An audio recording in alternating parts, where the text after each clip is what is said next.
are the bases. The nitrogenous base, which has the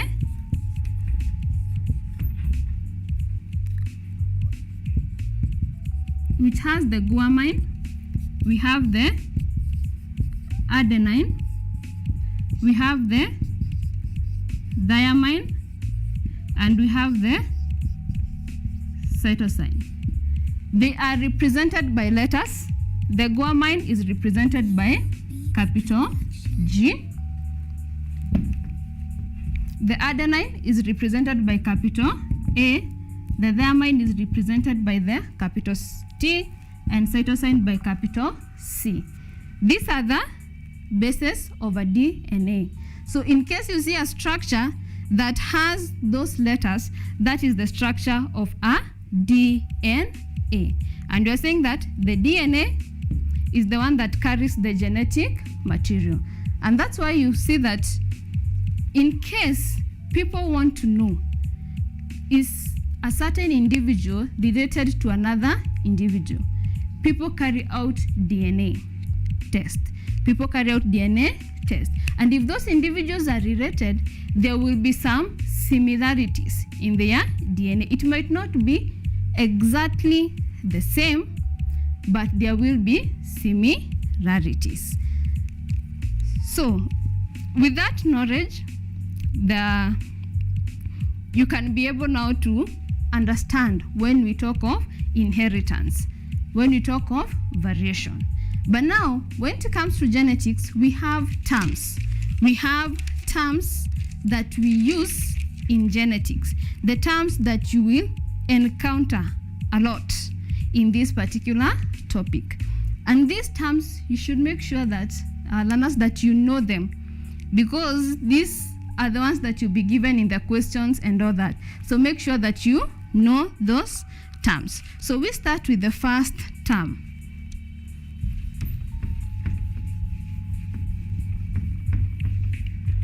We have the term genotype.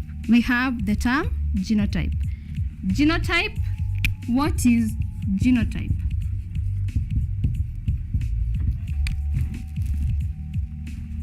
What is genotype?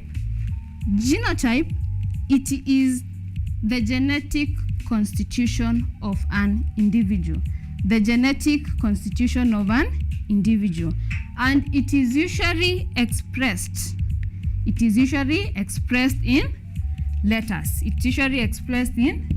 letters. Now, can you give that? Okay. It's usually expressed in letters.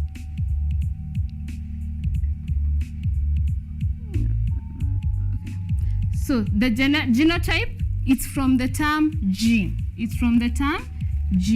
Meaning that it is the genes which are inside. Remember, the genes, we do not see the genes. We only see the characteristics. We don't see the genes, we see the characteristics. So the genotype is usually represented in letters, capital and small. For instance, here I have capital T and I have small t. Now, if we are talking of a certain characteristics, for example, height, you can be tall or short. So if you are tall, we will represent tall with capital T. If you want to represent short, a short individual, you cannot use the same capital T because the character is different. So what are you going to use? You're going to use a small t. So we are saying that the genotype is the genetic constitution of an individual, and it is represented in letters, capital or small letter. Then we have the phenotype.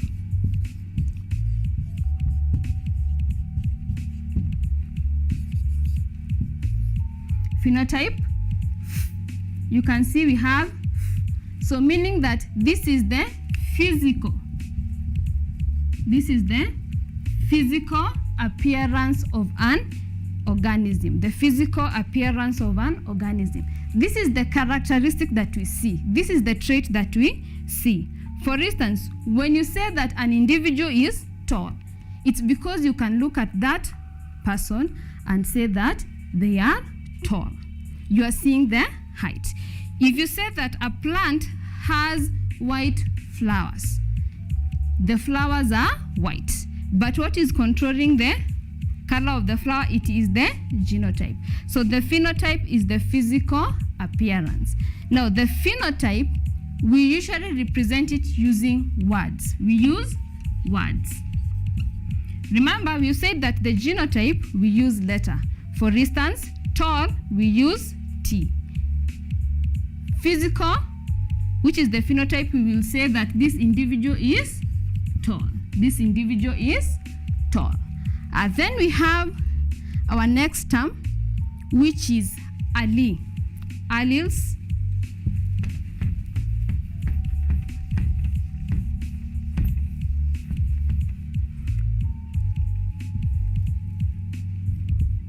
We have alleles.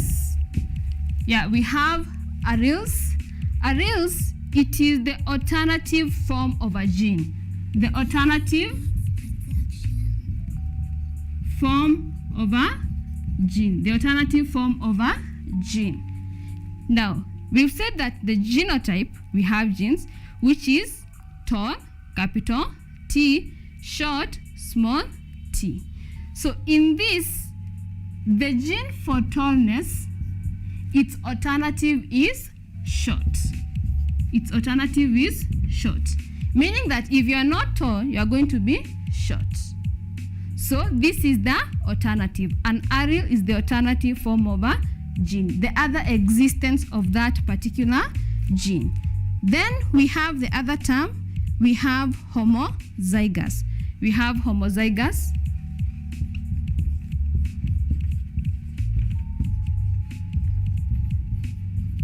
We have homozygous. Homo means same. Homo means same. So when we talk of homozygous genes, we mean that the two alleles are the same. Both alleles are the same. Remember we said that allele is the alternative form of a gene.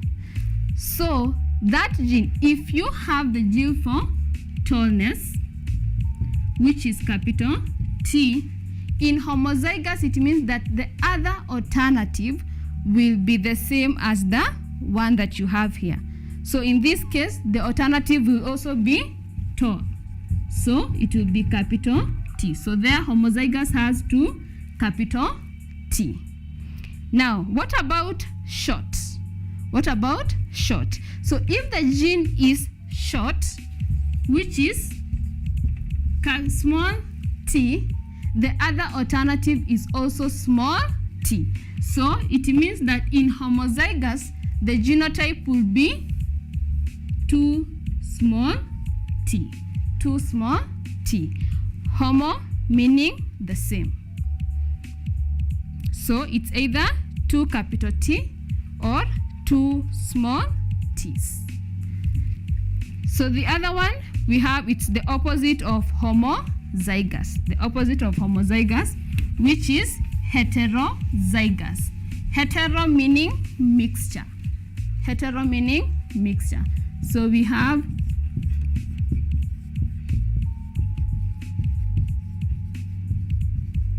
heterozygous. We've said that hetero means a mixture.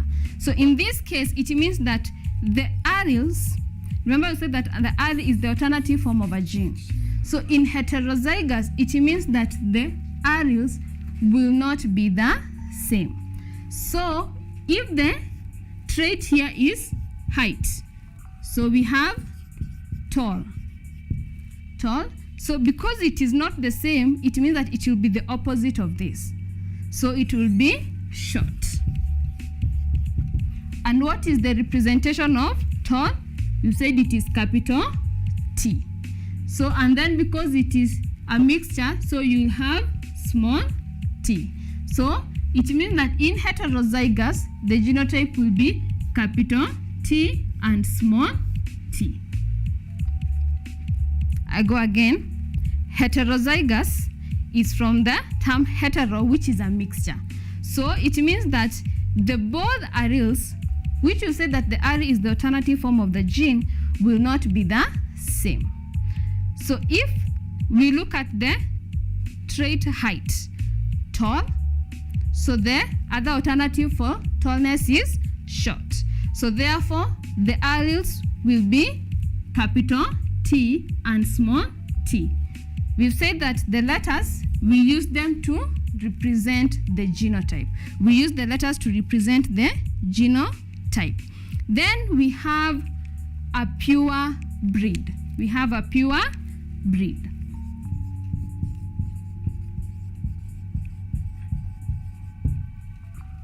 Or strain. Now, what is something that is pure? When we talk of pure, we mean something that does not have any blemish or any stains or any contamination.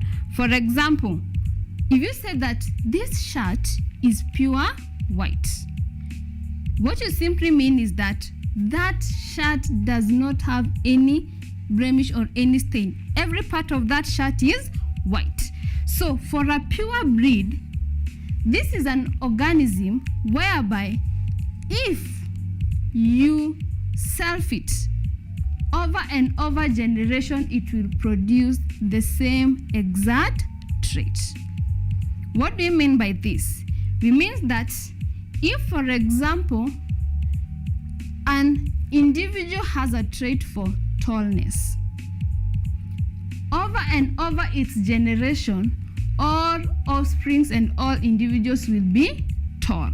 So that means that there is no any trait of shortness in that particular individual. So a pure breed is an organism whereby over and over the several generations, they produce the same results. They produce the same results.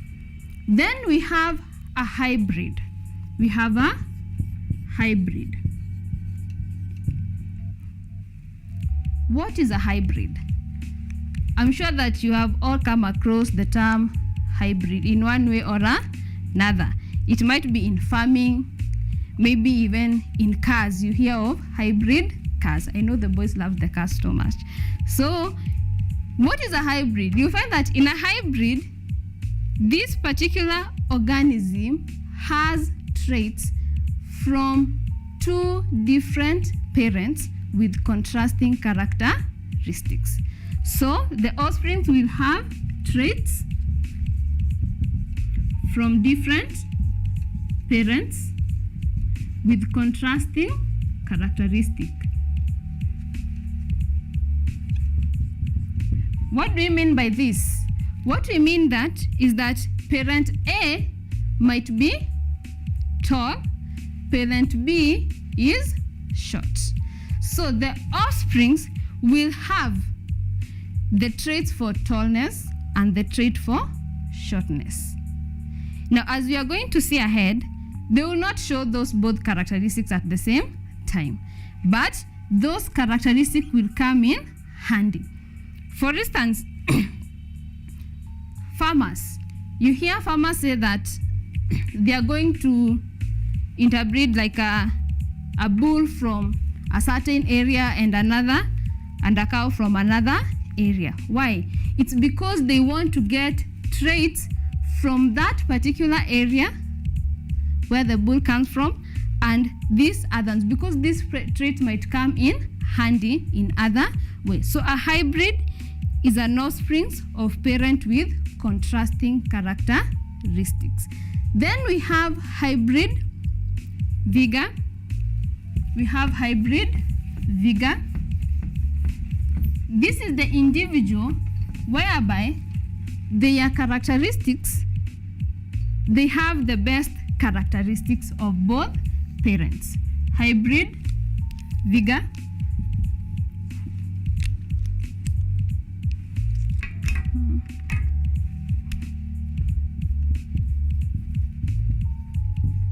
Hybrid vigor. So they have the best traits from both parents. They have the best traits from both parents. Remember, we said that a hybrid is from two contrasting characteristics. They have the best traits from both parents. Then we have dominant gene. We have dominant gene.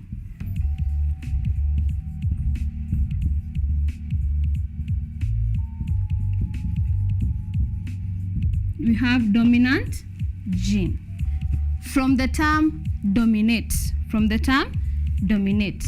What is to dominate? To dominate is to be in power, kind of like being in power. If you are dominating, you are the one who is controlling.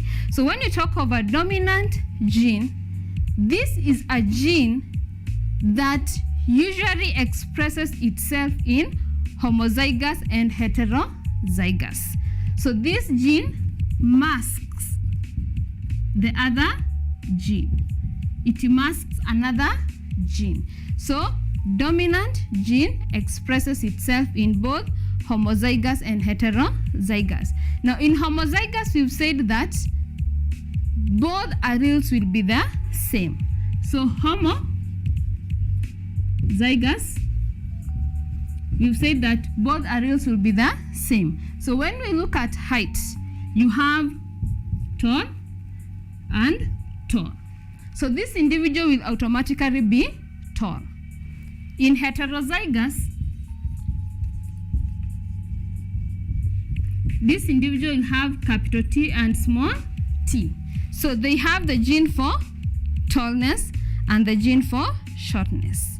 But this individual, the phenotype, the physical appearance will be tall.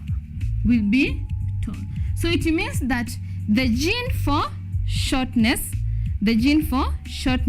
has been masked completely by the gene for tallness. So that means that the gene for tallness is dominant.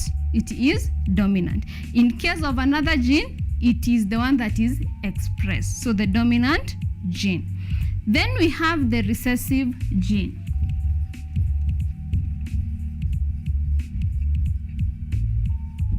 We have the recessive gene. The recessive gene, it is the one that is masked. Remember, we said that the dominant gene expresses itself in both homozygous and heterozygous.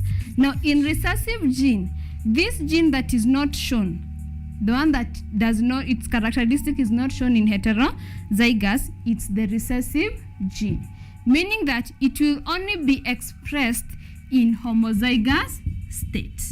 It will only be expressed in homozygous state. Now, if you look here, I've written small t, 2 small t, not 2 capital T. Why? Because capital T represents the gene that is dominant. Small t represents the gene that is recessive.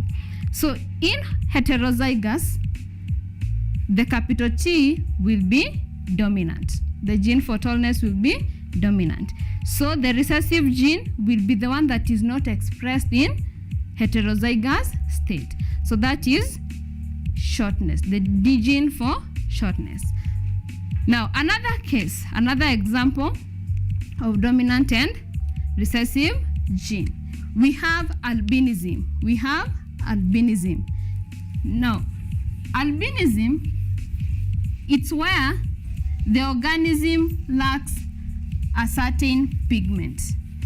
Albinism does not only occur in animals, it's also present in plants. So if the pigmentation is there, we say that that particular organism is normal. If it does not have the pigmentation, we say that it has albinism.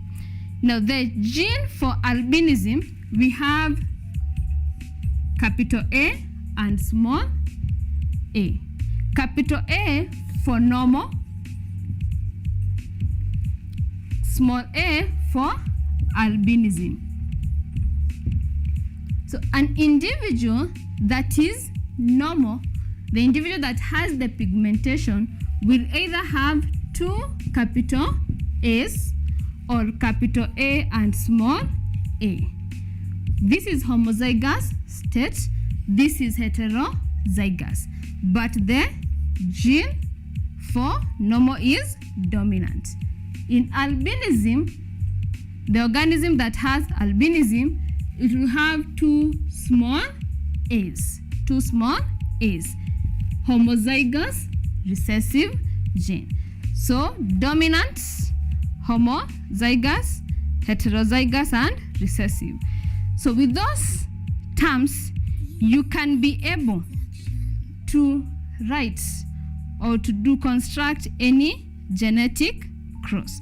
So let me go through the terms again. Let me just recap on them before we move to the next thing. We say that we have genotype. Genotype is the genetic constitution of an organism. Genotype is the genetic constitution of an organism. And you said that the genotype are represented using letters. The genotype is represented using letters.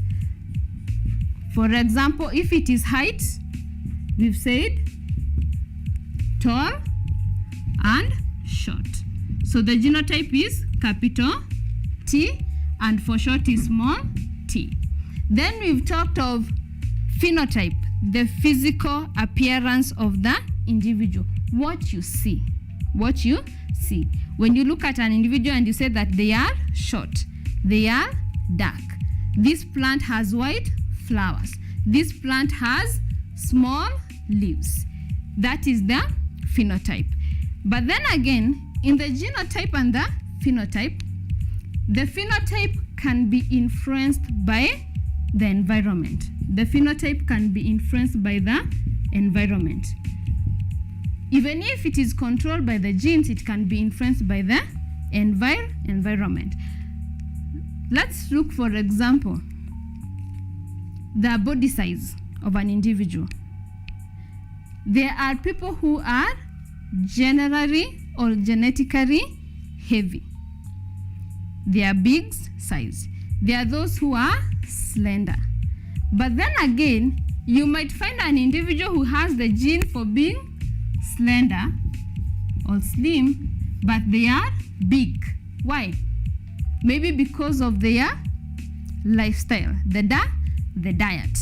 There are those who have the genes for being big, but they are slender. Why? Maybe because they are dieting, they are exercising, or anything. It can be controlled by the environment. Then we've talked of alleles, where we've said that it is the alternative form of a gene. So if it is tall, the alternative for tallness is short. We've said that we have the homozygous, where both alleles are similar. We have heterozygous, where the alleles are not similar. Then we've talked of pure breed, the one that we say that it shows the same characteristics over and over. Hybrid, we've said that this is the offspring of two parents with contrasting characteristics. Then we've talked of hybrid figure, where we've said that this is the individual that has both the best traits of both parents. It carries the best traits. We've talked of the dominant gene. We've talked of the homozygous gene. The recessive gene.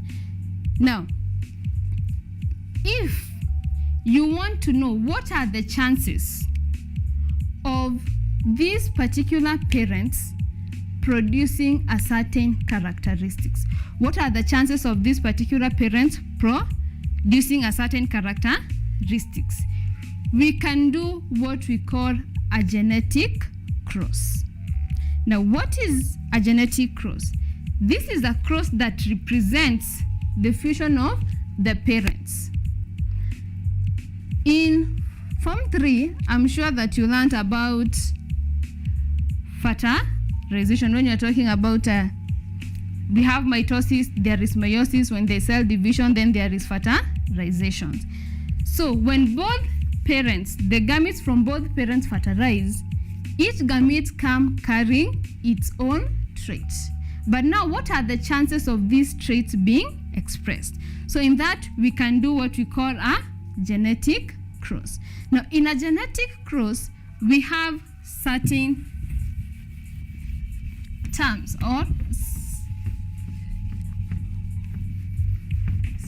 so in a genetic cross, we usually have the parents,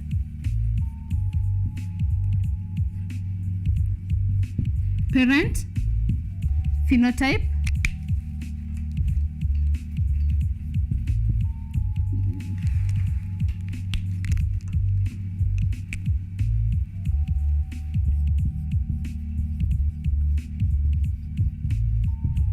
we have the phenotype.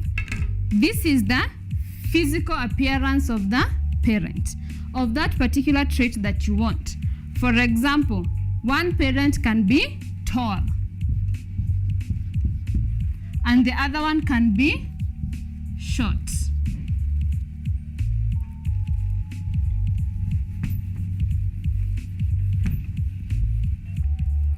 But as we have said, that the phenotype is only what you see.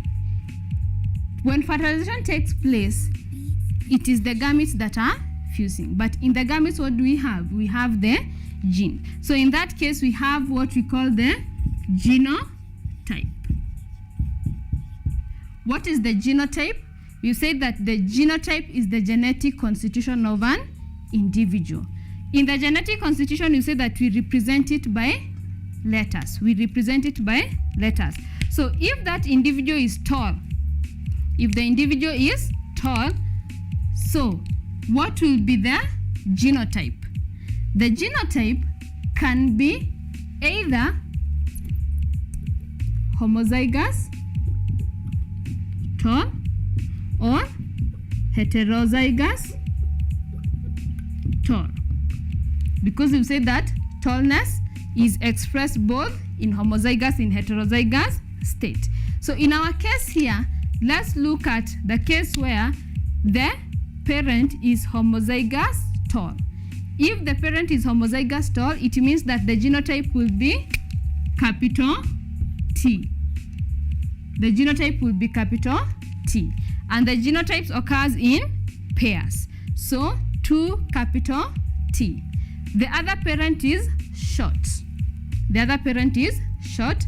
So shortness, because it is a recessive gene, so it can only be in homozygous state. So we have small t. So when you're writing the genetic cross, we have the parent, the phenotype, we have the genotype. But during fusion, what fuses? It is the gametes. It is the gametes. So here we write the gametes. So we have capital T.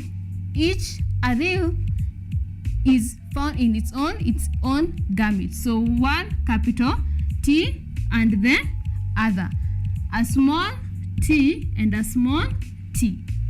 But for the gametes, we usually circle them to indicate that this is a gamete. So we have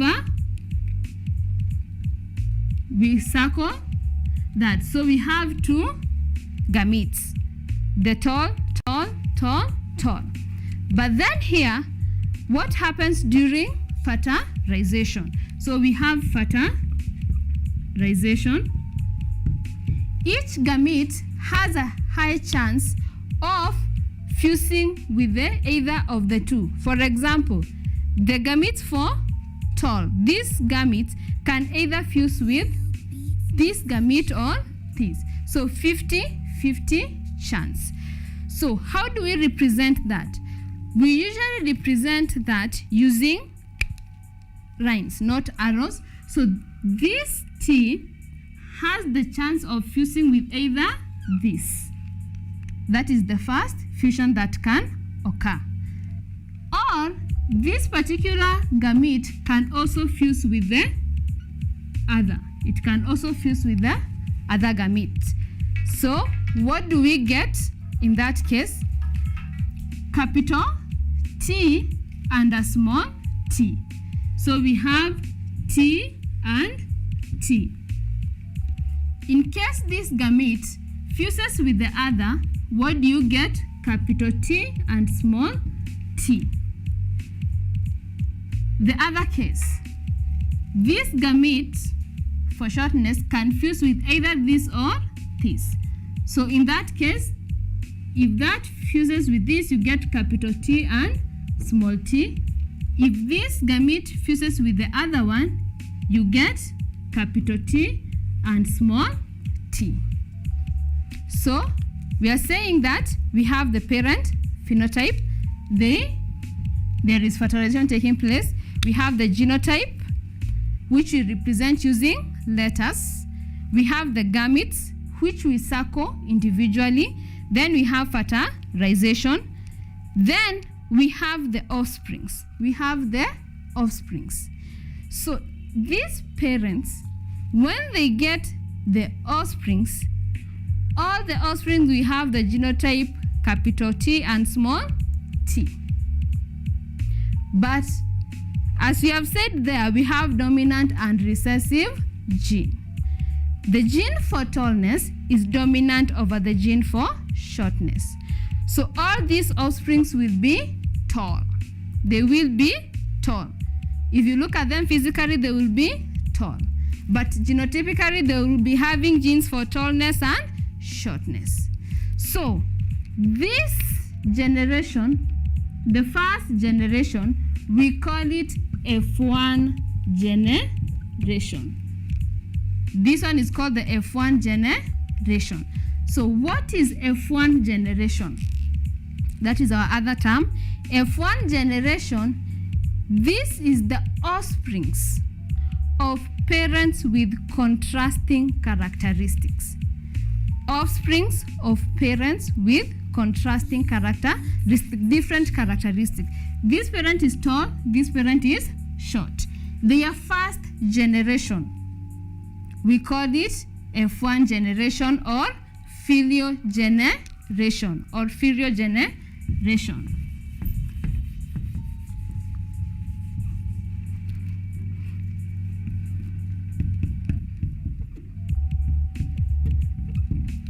Filio 1 generation. So this one will be filio 1 generation. And if you are to look, their phenotype will be tall. They will be phenotypically tall, but they will be genotypically heterozygous tall. So then we have F2 generation. F2 generation, this is where when you cross the F1 generation, if these offsprings were to fuse, they were to fertilize, what will you get? You get the F2 generation. So this is the offsprings of the F1 generation. In simple terms, let's look like in a family. In simple terms, your parents, you are their first generation. So that is an F1, the first generation of your parents.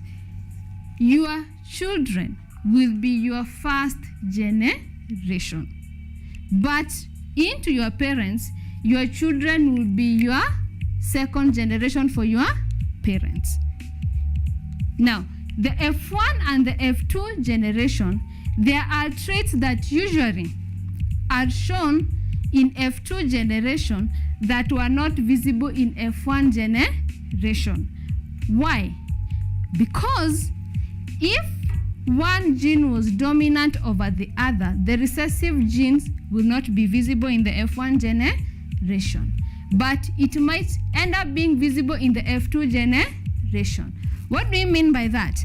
Let's look at this. We're just going to use the same cross. The parent is tall. So, tall and short. So, this is the F1 generation. What will be the parents? If this were the parents, the F1 generation were the parents, it means that both parents will be tall. But what will be their genotype? Remember, we are using this This is what we are using. So their genotype will be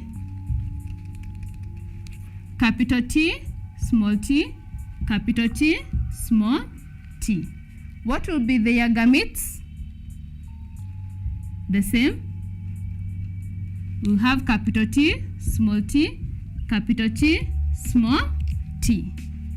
When fusion takes place, what will be the offsprings? What will be their offsprings? Capital T, these gametes will fuse with this. So what do you end up with? 2 capital T's. These gametes have a high chance of fusing with the other gamete. What do you end up with? Capital T, small t. The other side, this T and this other one, 2 small t. Then we have capital T fusing with a small t. So capital T, small t. So this will be the F2 generation. What do you have here? If you look at their genotype, this is capital T, capital T, capital T, small t, capital T, small t, small t. What will be their phenotype? Remember we said that the phenotype is the physical appearance, what you see. This individual will be tall. These 2 individuals will be tall. This one will be short. So 3 individuals will be tall and 1 will be short. So the F2 generation, we are saying that some characteristics might be visible that were not in F1 generation. And that's why you find that in some cases, you hear people having arguments. Yeah? Like there is a song that says that the baba mrefu, mama mrefu, mtoto mfupi ametoka wapi. The father is tall, the mother is tall, but they have a short child. Where did the short child come from? It's because either of the parents might be carrying the recessive gene, but now that gene has been expressed in the other generation. That is the same thing that we see even in cases like albinism. You're finding that the parents were looking normal, but they have an albino child. Where did the child come from? It's because some of the genes were recessive. So in that, we are saying that we can use a genetic cross to determine what are the chances. What are the chances of getting a certain trait? And the way we said that we have hybrid, it is the same thing that is used. They use the genetic cross to come up with that. Now, when we talk of the same characters expressing themselves, we have 3 more terms that I want us to look at.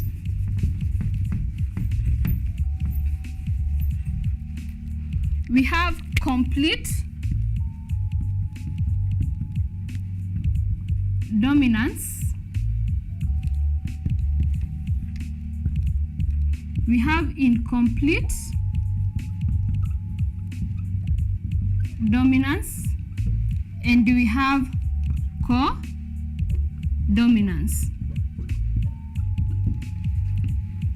Just like the name suggests, complete dominance, meaning that one gene is completely dominant over the other. You've seen our case in our first F1 generation, the one that we have a capital T and a small t. The gene for tallness is completely dominant over the gene for shortness. So there is complete dominance. What about incomplete dominance? In incomplete dominance, this is where you find that there is no gene that is completely dominant over the other, but both of them are expressed equally. Let's look at some slides there. The slide for complete dominance, we have a flower, a red flowered plant crossed with a white flowered plant. But all of the plants, their flowers ends up being red. Yes, they end up being red. So in that one, there is complete dominance. Red plus white gives you red. Incomplete dominance. Incomplete dominance. We have a red flower and a white flower. Red plus white, but the flowers ends up being pink. They end up being pink. They end up being pink. So there is no gene that is expressed in this case. In this case, it's not the red and it is not the white, but rather they create another kind of characteristics. Red plus white, pink. So it's like an intermediate color, But then we have codominance. We have codominance. So from the word dominance, where we say that one has power over the other, but this one is co, meaning that it's like they share. So in codominance, both traits are expressed equally. Both traits, they are expressed equally. I come again. Incomplete, we've said that we have red and white. So red and white gives you pink. This is a totally different color from either of the parents. But in codominance, we are saying that both of them are being expressed equally. So it means that in a plant that has red flowers, if it is pollinated with the one with white flowers, the flowers will end up being red plus white. So they end up being red, white. You can see the red and you can see the white. In our slides there, you can see a flower that is pink and white, but the resulting flower is pink and white. You can see both colors. Now this example, another example, like in human beings, we have the blood groups. We have the blood groups. Blood group A, we have blood group B, we have blood group AB, and we have blood group O. Now if the parents, one has blood group A, the other one has blood group B, blood group A and B can be expressed equally, and this is why you get an individual with blood group A, B. So this person does not have blood group A or B, they have A, B. Both blood groups are expressed equally. They are expressed equally. So these are the terms. Make sure that you know the difference between complete, incomplete, and codominance. Complete, one is completely dominant over the other. Incomplete, both of them create an intermediate character. Codominance, they are expressed fully. Then in our genetic cross, we've said that we have the phenotype, the genotype, the gametes, the fertilization, and the F1 or F2 generation. If you know the terms that we have discussed, then you'll be able to know, because this is the basic of all the genetics that you are going to cover from there. So we are going to take a few minutes and answer some questions.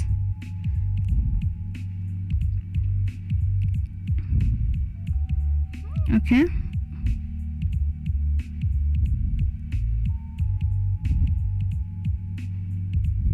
Yeah.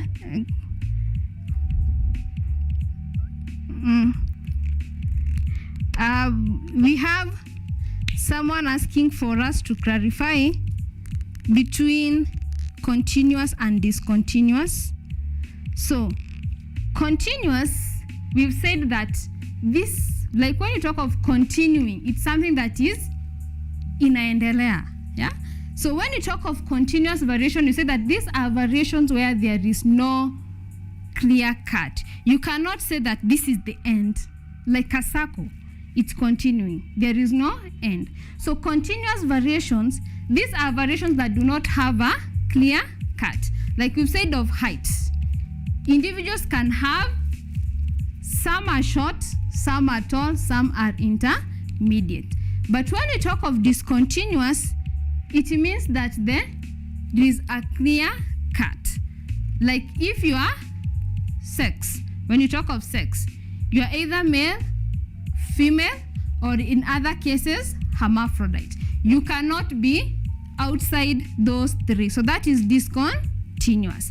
But continuous, we are saying that there is a wide range. Skin color, the hair color, the height, the body size. Then the next one. What is the difference between genotype and phenotype? We've said that the genotype is the genetic constitution. The genotype is the genetic constitution. The phenotype is the physical. From the term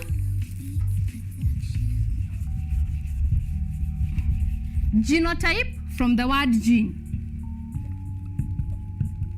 Phenotype, physical, phi. So meaning that you can see. Genotype, genotype. It is the inside of an organism, what you cannot see. Then the other question. How can you distinguish between a homozygous tall and a heterozygous tall? Remember, in homozygous, you say that the gene for tallness is dominant. So an individual can be tall, but can either be homozygous, tall, or heterozygous. So in this, there is a test called a back cross. So this is where this particular trait is crossed with another trait that is recessive. And the generation, the offsprings, will tell you whether that gene was dominant or it was heterozygous. For example, if you are suspecting that an individual is homozygous tall, if the individual is homozygous tall, if you cross them with an individual that is homozygous short, remember we cross with a contrasting characteristic, the recessive one, homozygous. If you cross it with an individual that is homozygous short, all the offsprings will be tall. Tallness is dominant. But if this particular individual with the phenotype of being tall is heterozygous, if you cross it with an individual that is homozygous short, because there is this recessive gene, when it pairs with the other recessive gene, you will end up with one individual that is short, like we've done here in this cross. So we do a test cross. Yeah, difference, you've covered that. Then we have the other question. John is asking, well, crossing the gametes, should the crossing be attached to each other? No, it should not be attached. What we did here, we've said that for the gametes, it is tall, tall, because each gamete fuses individually, so they should not be encrossed. I want to know I can use dwarf instead of short in genetic cross. Yes, you can use the term dwarf. It is commonly used because there is no shortness that you can say that this individual is short. So you can use the term short. So what is hybrid vigor? We've said that hybrid vigor is from the hybrid. Hybrid, we've said that this is where parents with contrasting characteristics but of the same species are fused to get a certain character. For example, if this parent A is tall, parent B will be short. So therefore, the hybrid, that is the offsprings, will have traits for tallness and shortness. But now when we talk of a hybrid vigor, this is the organism that has the best trait. It has the best trait of each parent. For example, let's look at like in agriculture. You might be having a certain crop that you want to grow, and you want it to grow fast and to give you yield. So you can cross two species, two particular varieties of seeds, so that the end seed will be able to grow fast and give you yield. So therefore, you have the best results of each parent. That is the hybrid vigor. Then we have the other one. Is it necessary to put a cross or multiplication to show how fission has taken place? Yes, you must put the cross, because otherwise, if you don't put the cross, it will be just an individual parent and another individual parent. The cross shows that there was fission that took place. Then we have another question. Explain why individuals with blood group O are in large numbers in a population. Explain why individuals with blood group O are in large numbers. So, individuals with blood group O, their number is not that large. Why? Because the gene for O, the blood group O, is recessive. It is recessive, and it is usually completely dominated by the other blood group A and B. So an individual with blood group A can either be blood group A homozygous or blood group A heterozygous, meaning that they can either be AA or AO. So because A is completely dominant of a blood group O, or BBO, because blood group B is completely dominant of a blood group O, the number of blood groups O will be less, because they will be masked by the blood group A or B. Then we have, what is the difference between an allele and a gene? A gene is the code that is responsible for a certain characteristics. For example, when we talk of tall, the gene for tallness is T, okay? But an allele, we've said that it is the alternative form of that particular gene. Remember, the gene here, the character here in tallness and in shortness, the character is height. The character is height. So if the character is height, you can either be tall or short. You can either be tall or short. So that means that the gene is tall. You have the gene for height. So the gene is tall. The alternative is short. So an allele is the alternative. So tall is alternative for short. Short is alternative for tall.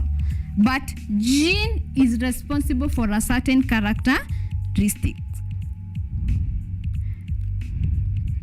Okay. Then, how do we have answered that? So somebody is asking, in the DNA, remember I said that in the chromosomes we have the DNA, which is the genetic, which carries the genetic material. So we also have another component that we did not talk about. We have the RNA. We have the RNA. it's not that common, or it does not occur in large quantity, unlike the DNA. The DNA, we said that we have the guanine, we have the adenine, we have the cytosine, and we have the thymine. But in the RNA, the adenine usually changes to uracil. The adenine usually changes to uracil, meaning that the adenine is replaced by the uracil. So in the structure of an RNA, you will only get the uracil, but you will not be having the adenine. So that's all we can do for today. But we have all your questions, and we are going to answer them after this. In the number that we have below there, we will answer all your questions. So keep revising.